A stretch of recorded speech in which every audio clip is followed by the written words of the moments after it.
నా పరిసర ప్రాంతాల పరిశుభ్రత కొరకు ప్రతిరోజు కొంత సమయం కేటాయిస్తానని నా వంతు కృషిగా స్వచ్ఛతా కార్యక్రమాల కొరకు ప్రచారం చేసి పరిశుభ్ర ఆంధ్రప్రదేశ్ సాధించే సంకల్పాన్ని కట్టుబడి ఉంటానని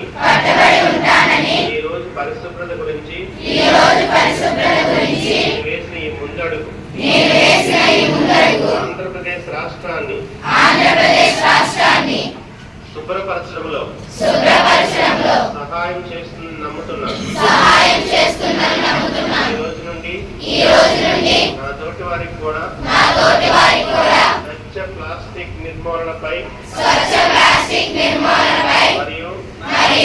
ప్రత్యామ్నాయాల వినియోగంపై అవగాహన కల్పించే దిశగా ప్రయత్నిస్తానని మన ఆంధ్రప్రదేశ్ ను ఆంధ్రప్రదేశ్ గా తీర్చిదిద్దేటట్లు